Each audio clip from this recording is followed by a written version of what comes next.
Assalamu alaikum everyone. This is Mohammad Muzammil Munaf from the platform of IQ School of Finance. यहाँ तक आते आते हमने strategy की कुछ फाउंडेशंस को डिस्कस कर लिया, कुछ बेसिक कॉन्सेप्ट्स को डिस्कस कर लिया। स्ट्रैटेजी के अंदर विजन, मिशन, स्मार्ट ऑब्जेक्टिव्स, इस तरह की हमने बेसिक बातों का डिस्कशन भी कर लिया और उसके प्रैक्टिस क्वेश्चंस भी कर लिए। अब आए थोड़ा सा हम स्ट्रैटेजी के एरिया को मज़ीद कंटिन्यू करते हैं। आपका अगला सेगमेंट है स्ट्रेटेजिक एनालिसिस।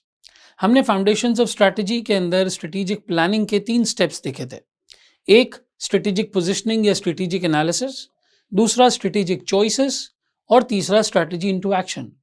और 3 लेवल्स ऑफ स्ट्रैटेजी देखी थी, corporate, business, functional.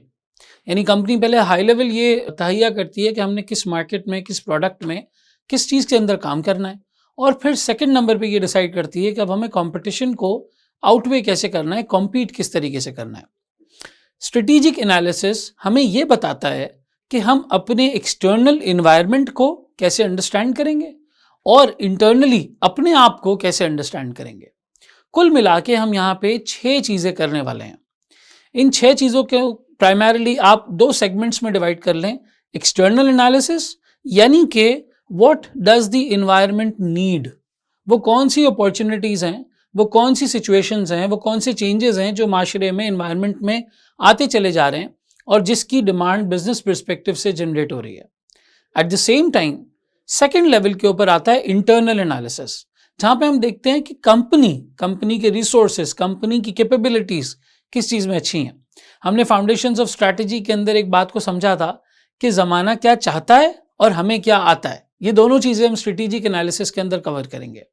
External business analysis, external environment analysis, at the same time internal company का अपना ज़ाती analysis.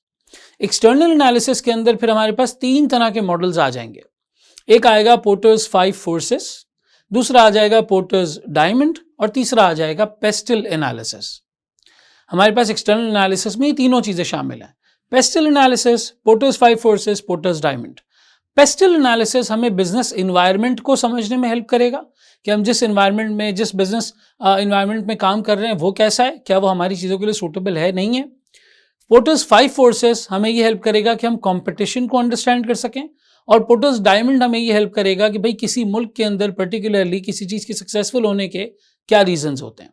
At the same time जब हम इंटरनल एनालिसिस की तरफ आएंगे तो वहाँ पे हम 2 चीज़ें प्राइमरीली देख रहे होंगे। एक अपनी खुद की ज़ाती कैपेबिलिटीज़ एंड कॉम्पिटेंस का एनालिसिस, इसको आप कैपेबिलिटी एनालिसिस कह सकते हैं। ऑन द सेकेंड नंबर हम यहाँ पर देखेंगे वैल्यू चेन एनालिसिस। पोर्टर्स का वैल्यू चेन एनालिसिस यहाँ पे अंडरस्टैंड किया जाएगा। इसमें प्राइमरी, सेकेंडरी वैल्यू चेन की डिस्कशन होगी। ये भी कंपनी के इंटरनल मामलात को समझने में हमें हेल्प करेगा। और तीसरी चीज़ जो यहाँ पर हम पढ़ने वाले हैं वो है स्वॉट एनालिसिस। स्वॉट एनालिसिस को मैंने इंटरनल के अंदर यहाँ पे जो है वो क्लासीफाई किया हुआ है, लेकिन अगर आप स्वॉट एनालिसिस देखें तो उसकी 2 कैटेगरीज हैं। एक है स्ट्रेंथ और वीकनेसेस, जो कंपनी की अपनी ज़ाती स्ट्रेंथ और वीकनेसेस की बात करता है, जो कंपनी के अपने इंटरनल एनालिसिस की बात करता है। और दूसरा अपॉर्चुनिटीज़ और थ्रेट्स। अपॉर्चुनिटीज़ और थ्रेट्स एक्सटर्नल एनवायरनमेंट की बात करता है। तो बज़ाहिर अगर आप देखें तो एक्सटर्नल एनालिसिस की ये 3 कंपोनेंट्स और इंटरनल एनालिसिस के शुरू के 2 कंपोनेंट्स, ये दोनों ही आपको हेल्प करते हैं आप स्वॉट एनालिसिस कर सकें। जब आप एक्सटर्नल बिजनेस एनवायरनमेंट को समझते हैं तो आपको अपॉर्चुनिटीज़ और थ्रेट्स समझ में आती हैं। जब आप इंटरनली अपने आप को समझते हैं तो आपको स्ट्रेंथ और वीकनेसेस समझ आती हैं, और फिर एक बैलेंस क्रिएट किया जाता है। एक सिचुएशन इस तरह की या उस पॉइंट पे रीच किया जाता है जहाँ पे इन्वायरमेंट के अंदर किसी चीज़ की डिमांड मौजूद है और वो हमें पर्टिकुलरली अच्छे से डिलीवर करना आती है। वहाँ पे हम अपना कंपेटिटिव एडवांटेज, इस टर्म की मैं बड़ी डिटेल में आगे बात करूँगा, वहाँ पे हम अपना कंपेटिटिव एडवांटेज क्रिएट कर सकते हैं, वहाँ पे हम सक्सेसफुल हो सकते हैं। आम ज़बान में देखें तो आम तौर पर जैसे आपने इंटरमीडिएट के बाद, ए लेवल्स के बाद अपना एनालिसिस किया होगा कि भाई मेरे लिए क्या चीज़ बेहतर है, मैं क्या चीज़ अच्छे तरीके से पढ़ सकता हूँ, क्या मेरे इंटरेस्ट हैं, क्या मेरी आप में से कोई ऐसा स्टूडेंट जो बहुत ज़्यादा शायद क्रिएटिव था अपने टाइम पर, इंटरमीडिएट के टाइम पे, उसने यूट्यूब को एज ए करियर ऑप्ट किया होगा। क्वाइट पॉसिबल कि कोई स्पोर्ट्स में बहुत अच्छा था, वो स्पोर्ट्स की तरफ चला गया होगा। आपको शायद ये business studies, finance related studies, compliance related studies अच्छी लगी, तो आपने अकाउंटेंसी का रूट जो है वो यहाँ पर रिलेटिवली इख्तियार किया होगा। सो ऑन सो फॉर्थ, जो भी क्वालिफिकेशन स्टडी आपने अपने आप के लिए ऑप्ट की, आपने ये देखा कि उसका स्कोप क्या है। Scope is basically your external environment, externally वो चीज़ कैसी है, और आपने एट द सेम टाइम ये देखा कि क्या आप उसको कर सकते हैं या नहीं कर सकते, आप उसको परफॉर्म कर सकते हैं या नहीं कर सकते। अगर आप आज किसी क्रिकेटर को सीए करने के लिए या एसीसीए करने के लिए या आईसीडब्ल्यू करने के लिए बिठा दें तो शायद वो इतना अच्छे तरीके से परफॉर्म इस चीज़ को लेकर जो है वो नहीं कर पाएगा। तो यहाँ पे एक बात समझ में आती है कि भाई ये काम कंपनीज भी करती हैं। एक्सटर्नल एनवायरनमेंट कैसा है जहां हम ऑपरेट कर रहे हैं, वहां कैसा नजर आ रहा है outlook. Pastel analysis, 5 forces, porters diamond हमें हेल्प करेंगे इसको समझने के लिए। और कंपनीज अपने आप को भी एनालाइज करती हैं इंटरनली कि हमारे अंदर क्या कैपेबिलिटीज हैं, वो कैपेबिलिटी एनालिसिस के अंदर आएगा। हमारी वैल्यू चेन का आउटलुक कैसा है, वो वैल्यू चेन एनालिसिस में आएगा। और फिर जब ये पांचों चीजें मुकम्मल हो जाती हैं तो ये आपको हेल्प करती हैं स्वॉट एनालिसिस करने में, यानी अपनी स्ट्रेंथ और वीकनेसेस को समझने में, और माशरे के अंदर, एनवायरनमेंट के अंदर, बिजनेस एनवायरनमेंट के अंदर अपॉर्चुनिटीज और थ्रेट्स को समझने में। ये दोनों चीज़ें इवेंचुअली आपको इस पूरी चीज़ को एनालाइज करने में हेल्प करती हैं। और फिर कंपनी ये डिसाइड करती है कि अब हमने अपनी स्ट्रैटेजी क्या बनानी है, हमने किस मार्केट में ऑपरेट करना है, हमने किस प्रोडक्ट में ऑपरेट करना है, हमने किस तरीके से चीज़ों को लेकर जो है वो आगे बढ़ना है। इसकी एग्जाम्पल आप इस तरीके से ले सकते हैं कि आज फॉर एग्जाम्पल एक कंपनी ऑयल मार्केटिंग करती है, यानी पेट्रोल पंप्स हैं, उनके पेट्रोल पंप्स हैं, सिंपल ऑयल सप्लाई करना उनका जो है वो काम है। कंपनी से खरीदते हैं और कंपनी से खरीदने के बाद आपको आगे सेल कर देते हैं। आज अगर रिन्यूएबल एनर्जी आ जाती है और चीज़ें आगे इलेक्ट्रिक कार्स की तरफ चली जाती हैं, बैटरी स्वैपिंग, बैटरी चार्जिंग की तरफ चली जाती हैं, तो जो पेट्रोल पंप्स का बिजनेस आज कर रहा है उसके लिए बहुत बड़ा थ्रेट है। ये कैसे पता चला कि उसके लिए थ्रेट है? ये तब पता चला जब उसने एनवायरनमेंट को स्टडी किया और उसने इस बात का अंदाज़ा लगाया कि जैसे जैसे पेस्टल 5 फोर्सेस किस तरह से यूज़ होंगे मैं आपको आगे एक्सप्लेन करूंगा। लेकिन जब इन तीनों थ्योरीज को अप्लाई करके, मॉडल्स को अप्लाई करके अंदाज़ा लगाया तो पता चला कि भाई जैसे जैसे वक्त आगे बढ़ रहा है लोग रिन्यूएबल एनर्जी की तरफ कन्वर्ट होते चले जा रहे हैं। तो एक वक्त आएगा, आज से 10 साल बाद, 15 साल बाद, 12 साल बाद, 8 साल बाद, पेट्रोल पंप के बिजनेस को भी इस चीज़ की हिट लगेगी क्योंकि पेट्रोल की कंजम्पशन कम हो जाएगी। ये बहुत बड़ा थ्रेट है इस बिजनेस के लिए।